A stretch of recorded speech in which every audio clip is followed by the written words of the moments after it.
말씀은 빌립보서 3장 1절 한 절의 말씀이에요. 신약성경 빌립보서 3장 1절 신약성경 320페이지 빌립보서 3장 1절 한 절의 말씀 보도록 하겠습니다.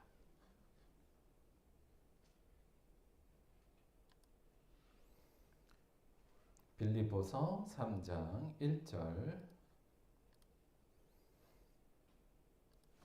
제가 봉독하도록 하겠습니다. 끝으로 나의 형제들아 주 안에서 기뻐하라.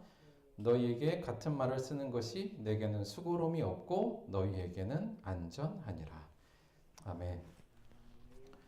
자, 오늘은 빌립보서 3장 1절 말씀을 중심으로 해서 실제적 위험이라는 제목으로 하나의 말씀 함께 나눠보도록 하겠습니다. 2019년에 영국에서 이런 시위가 있었어요. 아침에 지하철 위에 사람들이 올라가서 이런 플래카드를 걸고 시위를 했는데 시위 내용이 뭐냐면 그 써있는 게 Business as usual equal death 이 부분입니다. 뭐 직역하자면 평소대로 우리가 일을 하면 죽는다. 그러니까 다른 식으로 얘기하면 지금 바꾸지 않으면 죽음이다. 뭐 이런 뜻으로 쓰였던 걸로 보여요. 그래서 이제 아침에 출근 시간에 지하철 위에서 이렇게 시위를 하니 얼마나 많은 사람들이 원성을 자아냈겠습니까? 지금 빨리 출근해서 일해야 되는데, 근데 이 사람들은 이 위에서 내려오지 않고 끊임없이 시위를 했어요. 이 뭐에 대한 시위였을까요? 짐작하는 거 있으세요? 그래서 오늘도 연상 퀴즈 들어갑니다. 자, 힌트 드릴게요. 뭐에 대한 시위였는지. 첫째, ESG. ESG. 요즘 많이 들어본 거 아닙니까? ESG. MSG 말고요. ESG. ESG. 자, 다음은 R200. 이거 우리 대선 때 한번 이슈된 적 있죠. R200. 세 번째, 탄소. 뭘까요? 뭐에 대한 시위였을까요? 다음, 가뭄, 홍수, 이상기온, 코로나까지. 자, 뭐와 관련된 시위였을까요? 정답은 뭐 상품이 있어야 말을 하는데 상품이 없으니까 아무도 말을 안 하네. 다음엔 상품 꼭 준비할게요. 제 정답은 뭐였냐면 기후 위기에 대한 부분이었어요. 그러니까 이제 이 기후 위기를 그러니까 기후 운동가들이 기습적으로 2019년에 이제 지하철에 올라가서 이렇게 한 거예요. 그러니까 지금 이 기후 위기를 바꾸지 않으면 이 상황을 바꾸지 않으면 우리 다 죽는다. 인류 전체 공멸한다. 이러고 아침에 이제 지하철 위에서 시위를 했는데 아이러니하게도 지하철에 있는 사람들은 이걸 크게 위기로 많이 못 느꼈던 것 같습니다. 지금 당장 회사 가서 일해야 되는 이 걱정이 크지 기후 위기가 별로 크게 위기로는 다가오진 않았던 것 같아요. 그런데 2019년 지나서 지금 20년, 21년, 22년 지나면서 물론 기후위기에 대한 경고의 목소리는 사실 몇십 년 전부터 계속 있었던 것 같아요. 그런데 전 세계적으로도 이게 관심 갖는 사람이 별로 없었고 사실 저희도 이거 뭐 크게 관심을 별로 없잖아요. 그런데 최근에는 정말 이게 무섭게 좀 이 위기에 대해서 많은 사람들이 공감하는 것 같고 조금 이 운동이 실제적으로 일어난 것 같습니다. 그래서 이 ESG가 뭐냐면 요즘 회사들은 예전에 회사를 평가할 때는 회사의 최고의 덕목은 뭐냐면 돈 많이 버는 게 최고잖아요. 그럼 뭐 그냥 재무제표상으로 돈을 많이 버는 회사가 최고다 이렇게 했는데 요즘은 회사가 지속적으로 이제는 존재하고 지속적으로 발전하려면 ESG가 필요하다. 그래서 E가 그 environment에서 환경이에요.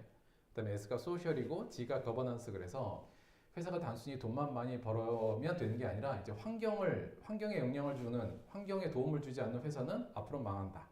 사회에 영향을 주지 않는 회사는 망하고 지배구조가 건강하지 않으면 망한다. 그래서 회사를 볼 때 이런 것들을 봐야 된다. 이런 거예요. 그래서 요즘 대기업들이 다 ESG 경영한다는 얘기를 많이 하잖아요. 맨 앞이 환경.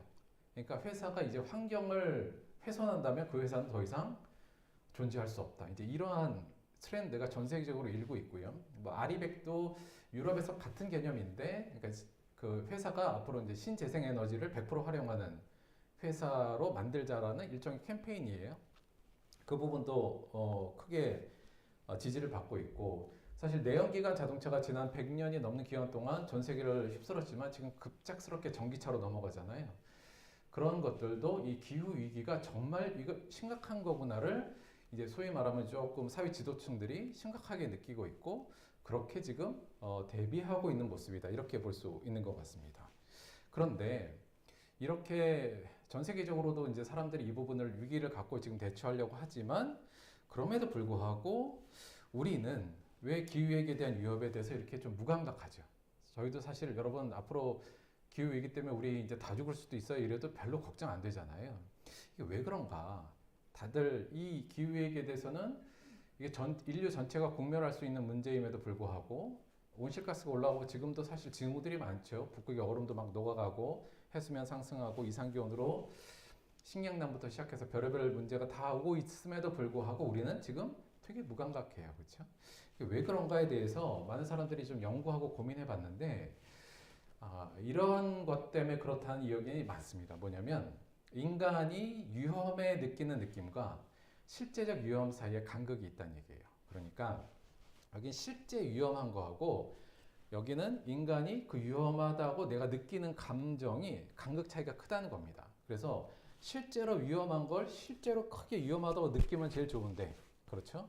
근데 우리가 그걸 잘 못 느끼고 실제로 위험한 것과 내 느낌 사이에는 차이가 많이 있다는 거죠. 그러니까 별로 위험하지 않은 것도 굉장히 위험하다고 느끼기도 하고 굉장히 위험한 건데 별로 느낌상으로 위험하지 않게 느끼는 이 간극이 실제로 굉장히 크다는 것을 많이 전문가들이 좀 지적을 해요. 어떤 이유 때문에 그러냐면 인간의 사실은 한계인데 인간이 위험을 인지하는 것에서 한계인데 위험에 대해서 인간이 이런 특징들을 많이 지적하고 있습니다. 뭐냐면 첫째는 인간이 낯선 거에는 위험을 느끼지만 낯선 거에는 위험을 느끼지만 익숙한 거에는 위험을 잘 느끼지 않는데요. 자, 뭐 간단한 예로 보자면 여러분 비행기가 더 위험할까요? 자동차가 더 위험할까요? 과학적 통계로는 자동차가 압도적으로 위험합니다. 왜냐하면 자동차로 사망하는 숫자가 비행기로 사망하는 숫자보다 훨씬 높으니까요. 그럼에도 불구하고 우리는 자동차는 별로 위험하다고 생각 안 하죠. 탈 때마다 이거 위험하다 이렇게 생각 안 하잖아요. 대신에 비행기는 탈 때마다 이거 어떡하지? 이거 혹시나 뭐 약간 그런 걱정이 들기도 하잖아요.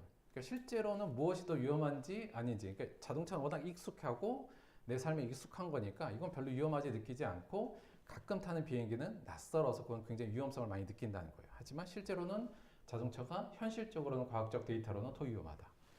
또 어떤 특징이 있냐면 인간이 경험적 위험은 크게 느끼지만 비경험적 위험은 작게 느낀다. 어찌 보면 너무 당연한 것 같은데 사실 제가 대학교 2학년 때 한번 버스 타고 가다가 버스가 사고가 나서 버스가 언덕에서 굴렀거든요. 그래서 제가 굴르는 버스에서 정신 잃고 창문 밖으로 튕겨져 나갔어요. 다행히 죽지 않고 그냥 뭐 머리 좀 깨지고 약간 찰과상을 한번 입었는데 그 이후로 버스를 탈 수가 없었어요. 한동안. 버스만 타면 그리고 버스가 브레이크만 밟아도 여기서 뭐가 푹 내려가고 그래서 제가 이후에 지금도 운전을 하고 있습니다만 운전은 저에게 굉장히 큰 스트레스예요. 그러니까 운전할 때 그냥 뭐 하여튼 전후 좌우 차량 뭐 이거 다 봐야 돼요.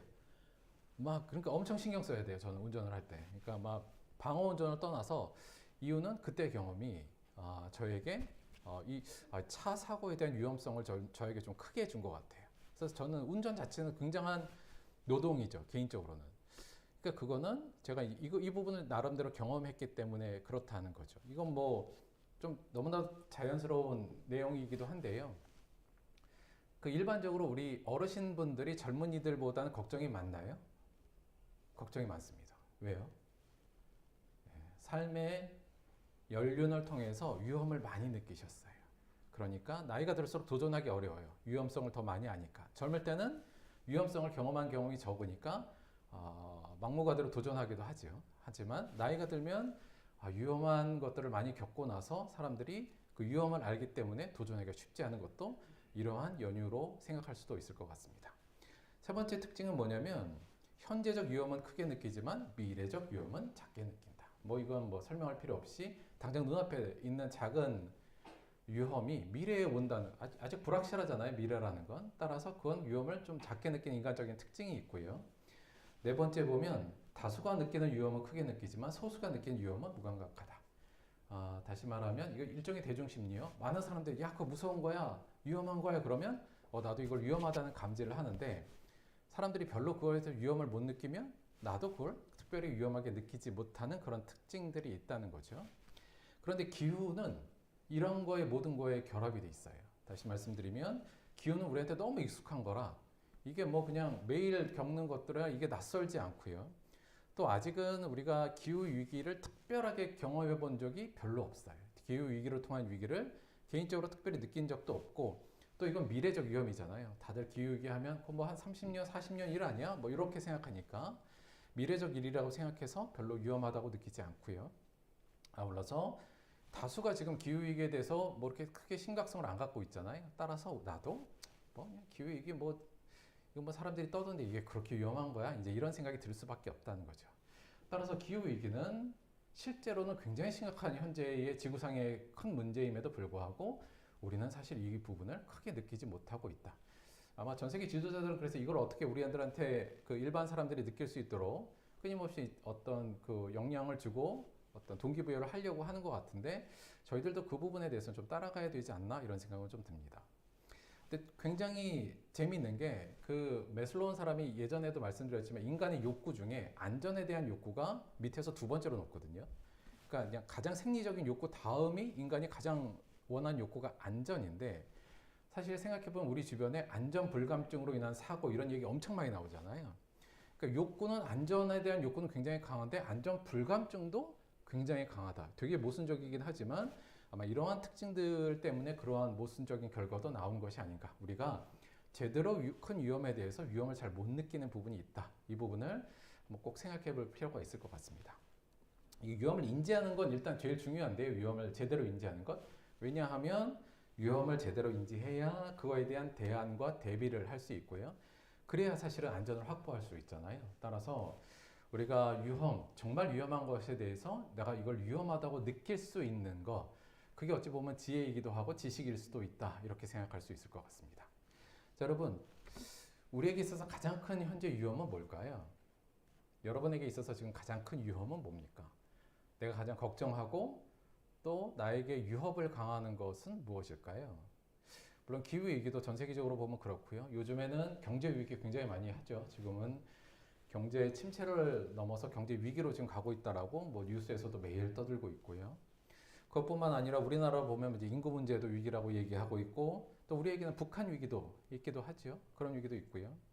개인적으로 보면 병드는 것도 우리들한테는 큰 위험이고 또 돈 문제나 자녀 문제, 나의 인간관계 문제 이런 것도 실제로 굉장히 걱정이고 위험이기도 합니다.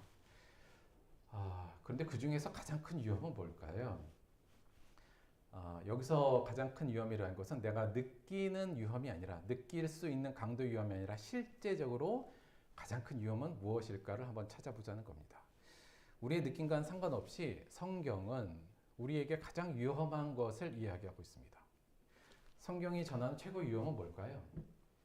성경에서 야 이거 정말 위험한 거야. 이거 정말 위협이 큰 거야. 너희들 이거 대비해야 된다. 이렇게 말한 게 있어요. 한마디로 말하면 뭘까요? 성경 전체가 이 얘기를 하는데 야 너희들 인간에게 가장 위험한 건 뭐냐면 이렇게 얘기해요. 죄야 이렇게 얘기합니다. 자 근데 이 죄라는 게 굉장히 추상적이에요. 그렇죠? 그래서 우리한테 이게 느낌적으로는 이게 위협으로 팍 다가오지 않는 경우가 있습니다. 근데 성경은 끊임없이 죄 그리고 죄가 무서운 건 우리가 위험은 그 죄는 하나님의 심판으로 이어진다는 것 때문에 무서운 거잖아요. 그래서 성경은 우리한테 우리가 이것을 크게 위험으로 느끼든 아니든 간에 느낌과는 상관없이 실제적으로 우리가 위험한 것은 무엇이냐? 이건 죄라고 이야기하고 있습니다. 그럼 죄가 뭐냐? 이 위험이라는 걸 알았으니까 그 위험을 우리가 구체적으로 대처하려면 대체 이걸 좀 구체화시키고 정확히 알아야 되는데요. 죄는 조금 추상적이니까 우리가 지금까지 공부한 걸로 따지면 죄는 뭐예요? 하나님 뜻에 반하는 게 죄입니다. 그렇죠?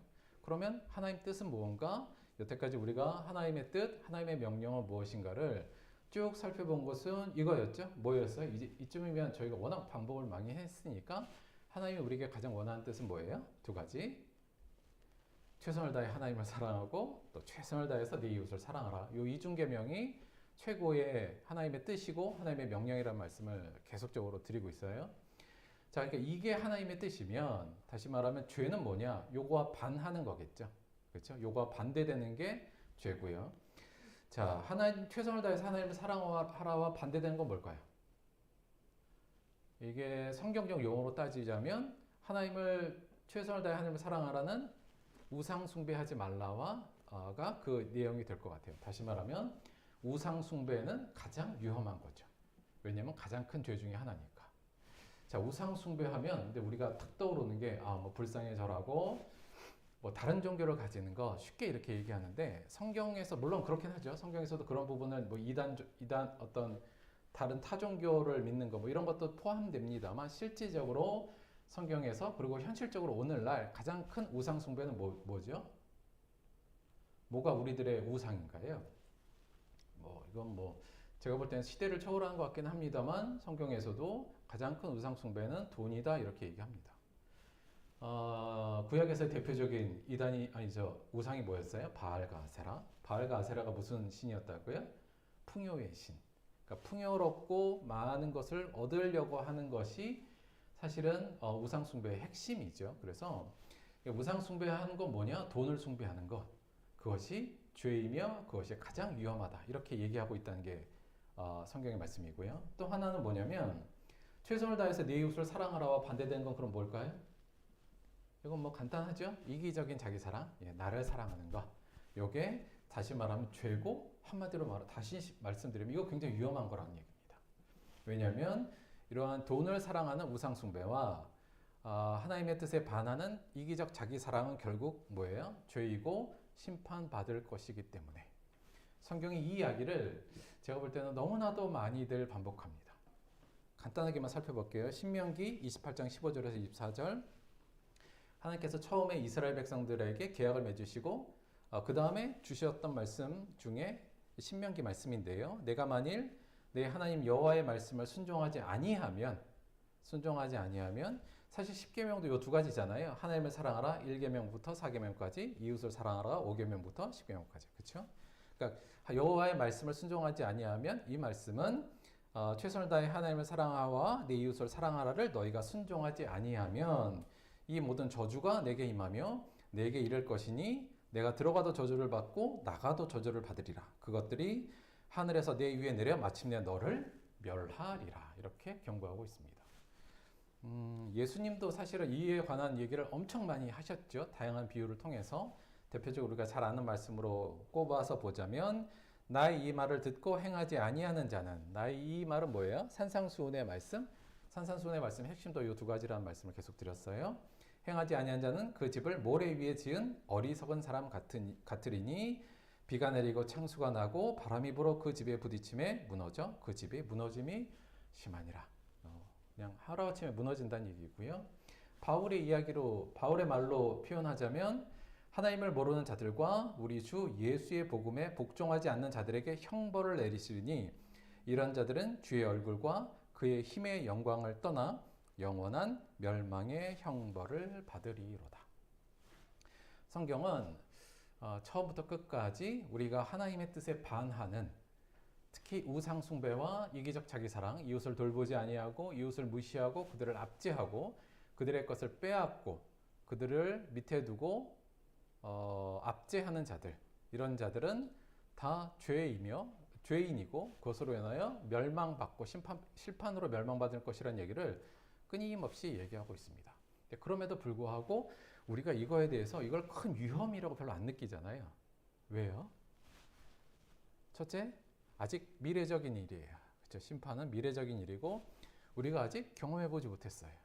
사실 우리가 뭐 조금 잘못하면 하나님이 벌을 팍팍 내리면 쉬울 텐데 그렇게 안 하시고 인내로 참아주시잖아요. 그러니까 사실 우리가 이 죄로 인한 심판을 아직 경험해보지도 않고 미래적인 일이며 이렇게 사는 것, 이걸 우리는 죄 짓고 사는 거긴 한데 다시 말하면 돈을 끊임없이 추구하고 나를 사랑하는 것이 너무 일반적이고 익숙해요. 그렇죠? 그러니까 이게 별로 위험하다고 생각하지 않아요. 너무나 익숙한 일상의 삶이니까. 아울러서 사람들이 이거를 위험하다고 생각하지 않죠. 다들 돈 벌려고 열심히 하고 또 돈 많이 벌면 칭찬받고 사람들의 부러움을 사지, 야 이거 되게 위험한 거야 이렇게 생각 안 하잖아요. 그러니까 다수의 사람도 이렇게 사는 것, 돈을 사랑하고 열심히 나를 사랑하고 내 뜻대로 사는 거를 위험하다고 느끼지 않거든요. 다수가. 그러니 우리가 이걸 위험하다고 느낄 수 있는, 잘 못 느낄 수밖에 없는 그러한 상황이 이 부분에도 적용된다는 얘기입니다. 따라서 우리가 성경을 읽을 때 죄? 이건 뭐 안 좋은 거지? 그렇지만 이걸 크게 위험하거나 내가 열심히 돈을 추구하고 살고 그냥 이기적으로 나를 사랑하는 삶을 사는 걸 위험하다거나 이걸 위협이나 위기로는 절대 느끼지 않다는 거죠. 그러나 성경은 우리의 그 느낌과는 달리 이것이 정말 위험하며 이것이 우리를 멸망으로 이끄는 가장 큰 위협이라고 끊임없이 경고하고 있다는 사실을 잊지 않아야 됩니다. 사도 바울은 근데 이 부분을 정확히 알았던 것 같아요. 이게 얼마나 위험한 건지를 잘 알았던 사람이 바로 사도 바울이었던 걸로 보입니다. 자, 오늘 말씀은 되게 간단하죠. 끝으로 나의 형제들아 주 안에서 기뻐하라. 너에게 같은 말을 쓰는 것이 내게는 수고로움이 없고 너희에게는 안전하니라. 굉장히 간단한 말이긴 한데 이 안에 사도 바울의 이와 같은 통찰이 잘 드러나 있습니다. 일단 볼게요. 끝으로 나의 형제들아.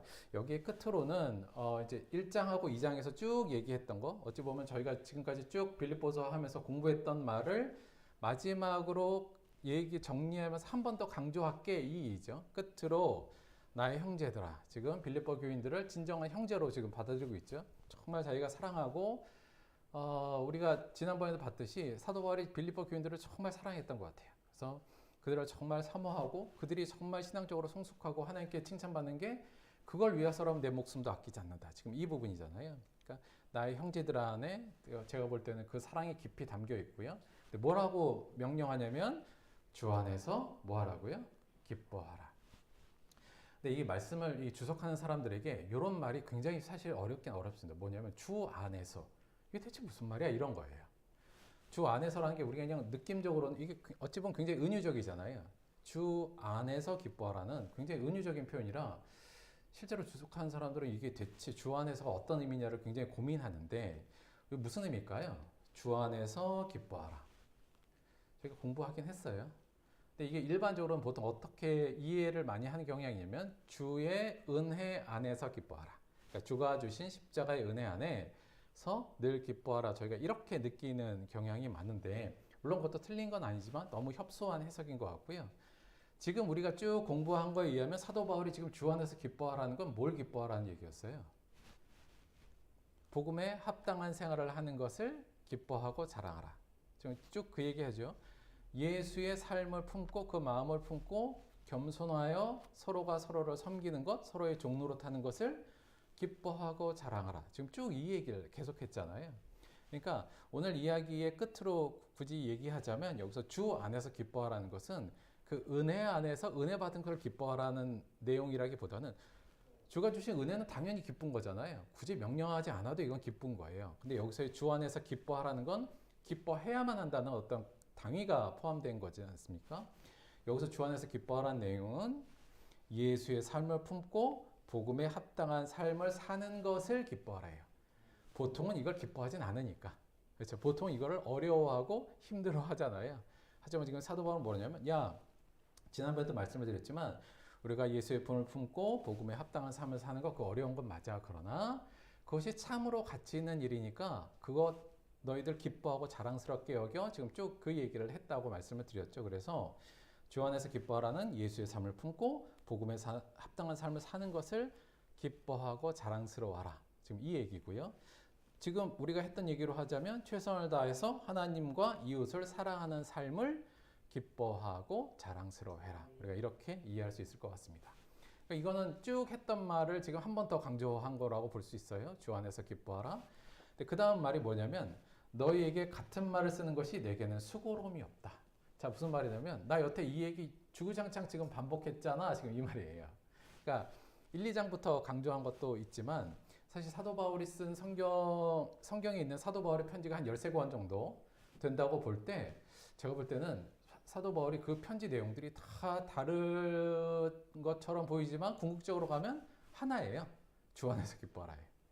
그러니까 사실 사도 바울이 이 얘기를 계속적으로 반복적으로 지금 빌립보 교인들을 했었고 과거에 가르쳤고 지금도 편지를 통해서 이 얘기를 또 쓰고 있는 거예요. 그러니까 같은 얘기를 지금 무한히 반복하고 있는데 내가 이렇게 같은 말을 너희들에게 쓰고 명령하는 게 나는 수고로움이 없어. 이거 나 귀찮지 않아. 나 이거에 대해서 게으를 생각 없어. 나 이거 끊임없이 앞으로도 계속 할 거야 라는 말이 지금 담겨 있어요. 야, 너희들 이거 귀에 따갑게 내가 얘기하려고 그래. 그리고 그것이 나는 귀찮지도 않고 나는 계속 할 거야. 왜냐하면 여기가 중요해요. 왜냐하면 뭐라 그래요? 그것이 나에게는 같은 말을 한 것이 귀찮지 않아? 나는 계속 할 거야. 왜냐하면 너희에게는 그것이 안전하기 때문이다. 지금 이렇게 표현을 해요. 너희에게는 안전하니라.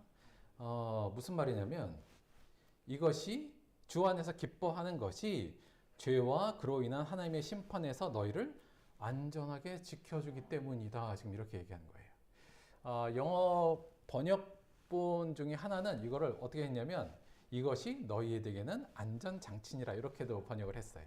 그러니까 우리가 주 안에서 기뻐하는 건 어떤 의미냐? 너희들의 안전장치야.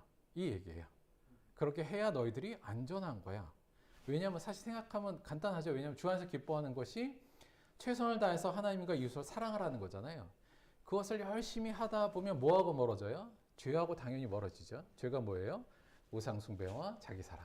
그러니까 이거와 당연히 멀어지게 되니까 죄와 심판으로부터 멀어지는 거죠. 그래서 사도 바울이 얘기하는 건 야, 주 안에서 기뻐해. 그거 정말 기쁜 일이고 가치 있는 일이야. 그런데 그걸 넘어서서 그래야 너희들이 안전해. 그래야 너희들이 위험에서 벗어날 수 있어. 지금 이 얘기를 하고 있는 거죠. 사도 바울은 이게 되게 위험하다고 실제로 많이 느낀 거예요.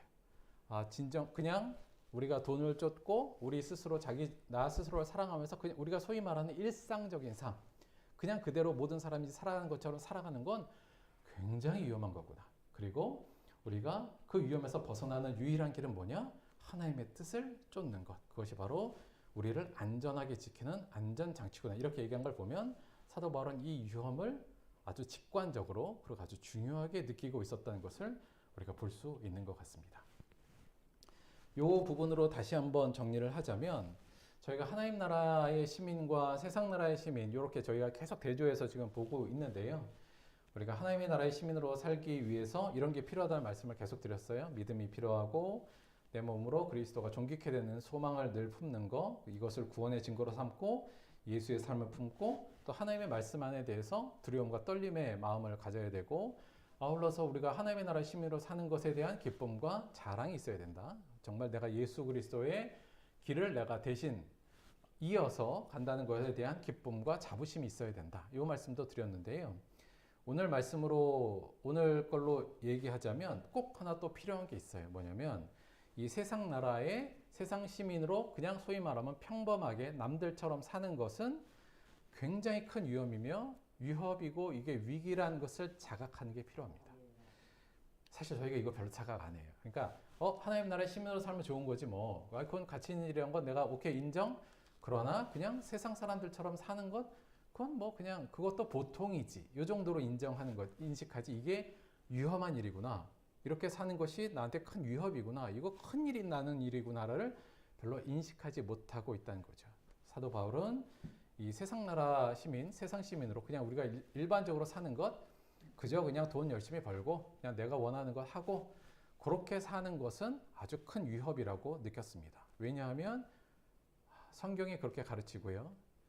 사도 바울 개인이 받은 아마 계시의 내용이 있지 않았나 그런 생각이 듭니다. 사실 구약에서도 이러한 위기 경고는 끊임없이 성경을 통해서 우리에게 전해져 왔어요.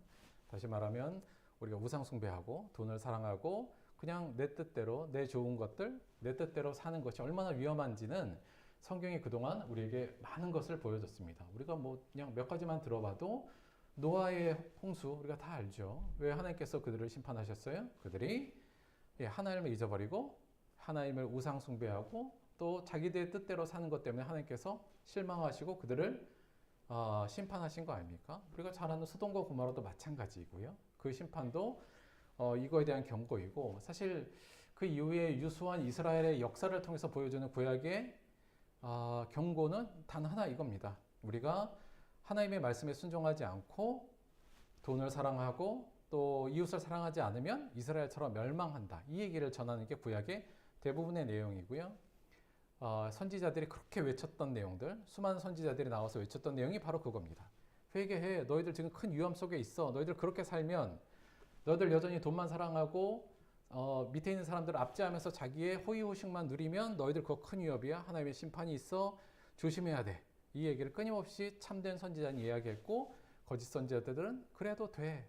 그거 아무 상관없어. 평안한 일이야. 이렇게 이야기를 했죠. 결국은 다수의 거짓 선지자들의 이야기만 들었던 수많은 이스라엘 백성들은 결국 멸망하는 이야기가 구약의 대표적으로 전하는 이야기입니다.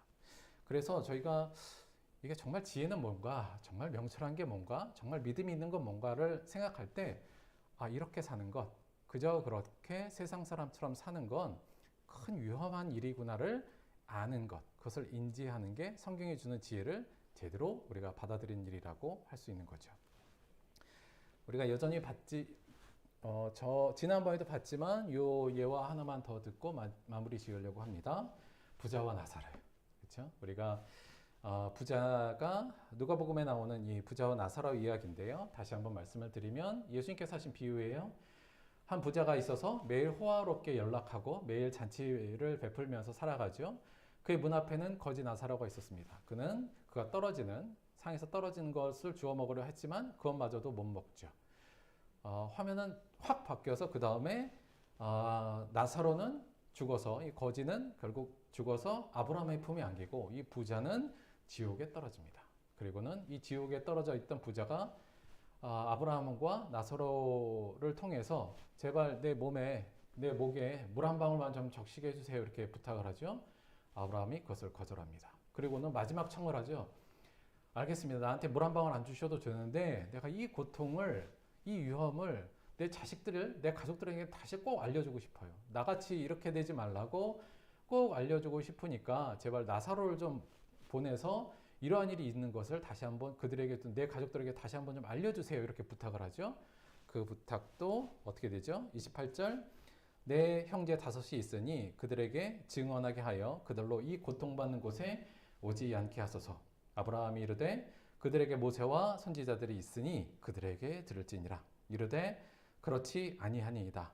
아버지 아브라함이여 만일 죽은 자에게서 그들에게 가는 자가 있으면 회개하리이다. 만약에 죽었던 나사로가 깨어서 말하면 사람들이 믿을 거예요. 이렇게 한 거죠.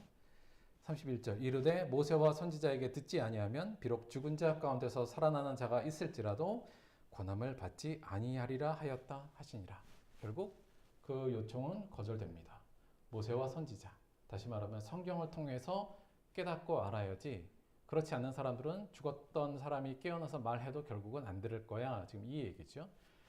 다시 말하면 성경의 이 경고를 무겁게 받아들이고 회개해야 된다. 이 얘기를 예수님께서 하신 부분이죠. 아마 우리들에게도 사실은 이 부분이 좀 크게 다가와야 될 부분이라는 생각이 듭니다. 말씀드렸지만 요거를 우리가 위협으로 느끼기는 쉽지 않은 조건이긴 해요. 말씀드렸지만 그게 우리가 이렇게 일상적으로 모든 사람들이 다 그렇게 사는데 성경에서만 그게 위험하다고 한다고 내가 그걸 위험으로 느끼면 세상 사람들은 좀 바보처럼 느끼잖아요. 그렇기도 하고 또 우리가 아직 경험해 보지도 못했고 익숙한 일반적인 삶에 내가 사는 것에 위협을 느끼는 게 어렵습니다. 그러나 우리는 뭘 믿는 사람이에요? 내 느낌이나 세상 사람들의 의견이 아닌 하나님의 말씀인 성경을 진리로 믿고 그 말씀의 내용을 사실로 받아들이고 따르는 사람들이니 성경이 이렇게 사는 게 정말 위험하다고 말한다면 그것이 진짜 위험한 거구나를 생각하고 그에 적절한 대처와 대비를 하는 것이 참으로 지혜로운 삶일 겁니다. 저와 여러분이 이 부분에 대해서 위기감을 좀 많이 가졌으면 좋겠어요. 그냥 나 예수 잘 믿으면 되고 못 믿어도 세상처럼 살아도 큰 문제는 없어라는 게 아니라 큰 문제 있다고 성경이 얘기하고 있으니까 이 부분을 사도 바울처럼 안타깝게도 수많은 선지자들이 이 얘기할 때 아무도 위기감을 못 느꼈어요. 결국 그들은 망했죠. 우리는 그렇지 않기 위해서 성경이 정하는 이 위험에 대해 가슴 깊이 유혹으로 느끼게 되기를 주님의 이름으로 축원드립니다. 마지막 Business as usual is death. 기후위기를 알리고 싶은 사람들이 했던 말입니다. 지금 이대로 탄소 배출 많이 하고 이대로 그냥 살면 우리 다 죽어 이 얘기죠. 저는 이 얘기가 기후위기에 대한 부분이 아니라 우리가 살고 있는 일상의 삶, 돈과 자기중심의 삶에 대한 경고와 똑같은 얘기라고 생각합니다. 우리가 바꾸지 않으면 그러한 삶을 즐기고 또 그러한 삶을 추구하고 그러한 삶을 무서워하는 것, 돈 없는 삶을 무서워하고 사람들한테 인기 없는 것을 무서워하면서 끊임없이 세상에 끌려나가는 그런 삶을 우리가 바꾸지 않는다면 그런 대로 그냥 그렇게 살아간다면 그것은 곧 멸망으로 이끈다. 이 성경의 권고를 가슴 깊이 새기고, 근데 위협을 일단 인지하면요, 대비하면 되니까요. 이 위협에 대해 마음 깊이 여러분과 제가 잊지 않는, 성경의 이 경고에 대해서 잊지 않는 저와 여러분이 되기를 주님의 이름으로 축원드립니다. 이 말씀 생각하시면서 함께 잠시 기도한 시간 갖도록 하겠습니다.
하나님,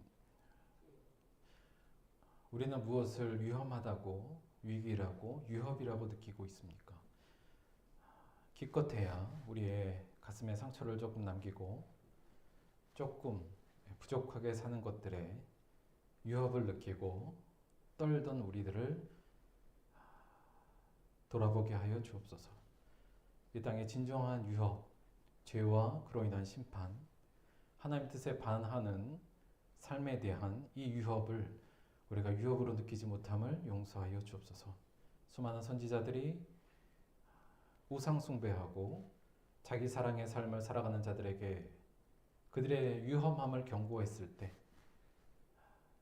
그리고 그 백성들이 그 말을 귀 기울여 듣지 않았을 때 그 안타까움이 지금 성령님이 이 시대 때 우리들에게 외치는 이 말씀과 그 심정으로도 함께 나타나고 있음을 생각합니다. 우리가 그 예수님의 그 안타까워하는, 성령님의 그 안타까워하는 이 경고의 메시지의 마음이 우리의 마음과 동화되게 하여 주시고, 우리 안에 이렇게 사는 것이 정말 위험함임을 외치는 성령님과 하나님의 말씀에 귀 기울이며 진정한 위협으로 받아들이고 대비하는 우리들 될 수 있도록, 그리하여 지혜로운 자가 될 수 있도록 역사하여 주옵소서. 감사드리며 예수님의 이름으로 기도드렸습니다. 아멘. 너무 걱정하지 마세요. 주 안에서 기뻐하면 되는 거니까 오늘 그 부분 함께 늘 기억해 주시기 바랍니다. 광고 말씀을 조금 드릴게요. 자, 저희가 양배추 수확했습니다. 양배추는 어디에 좋다? 위장에 특효약이다. 맞죠? 예, 그리고 살 빼는 데도 아주 좋고 뱃살 빼는 데도 좋아요. 근데 저희가 이번 양배추 재배할 때 이 망을 씌워서 재배했어요. 벌레 들어가지 말라고. 그래서 약도 한 번도 안 쳤고요. 완전 무농약의 양배추를 수확해서 오늘 드릴 건데요. 저희가 반씩 잘랐어요. 그래갖고 이게 아마 한 사람당 한 집당 2개씩 반 자른 거. 근데 많이 필요하지 않다 그럼 반 개씩만 가져가고 더 가지고 싶다는 말씀하시면 더 준다니까. 그래서 양배추 맛있는 양배추 잘 드시고 또 뭐 하나 썼는데 뭐였지? 뭐였더라? 로메인, 예, 로메인도 좀 샀으니까 그것도 맛있게 드시기 바랍니다.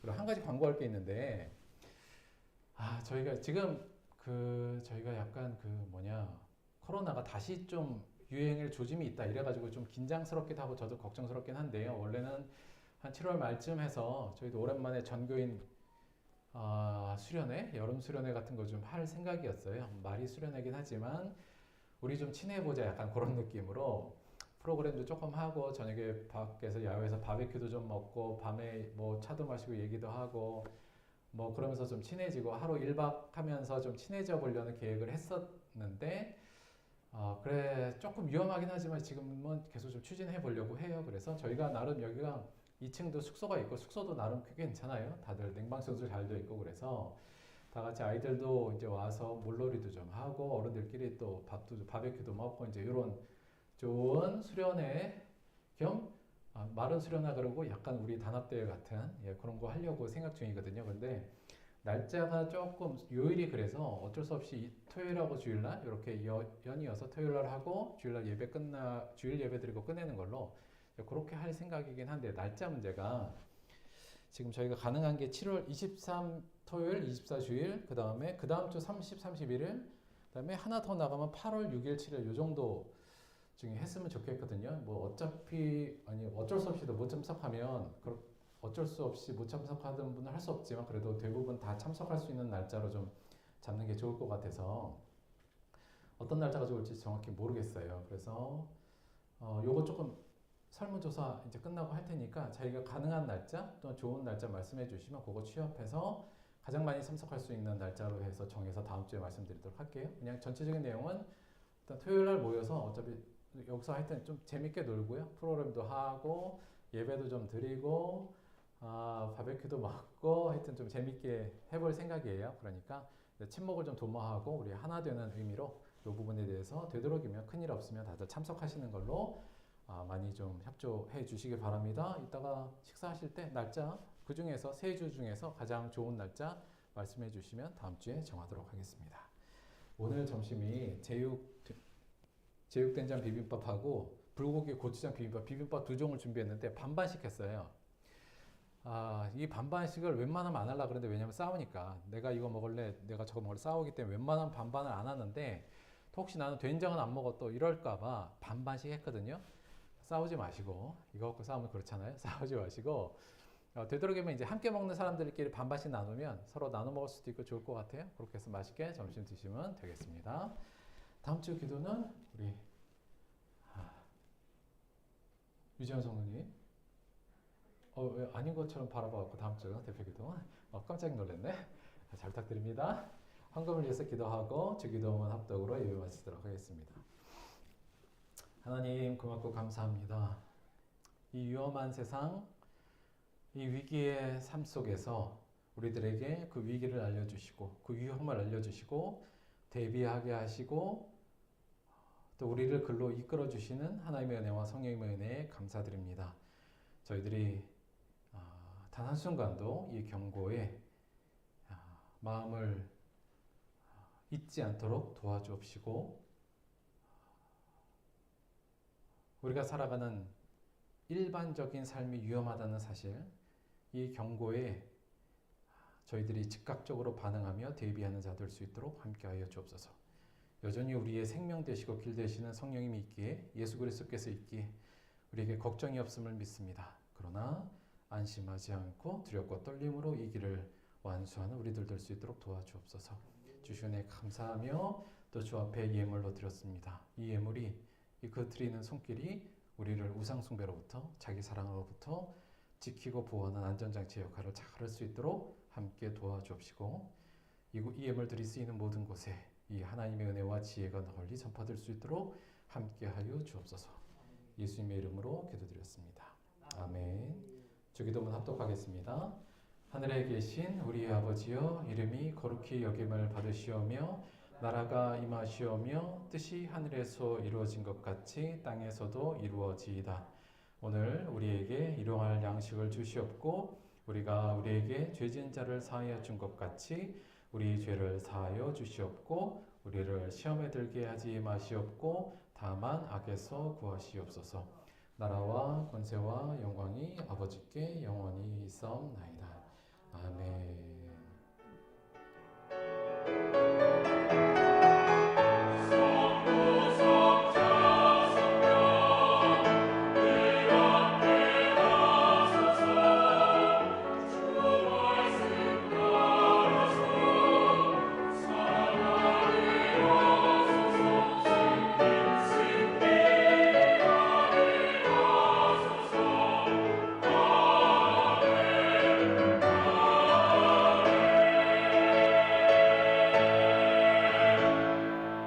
수고하셨습니다. 하늘께 감사의 박수 드리겠습니다. 수고하셨습니다.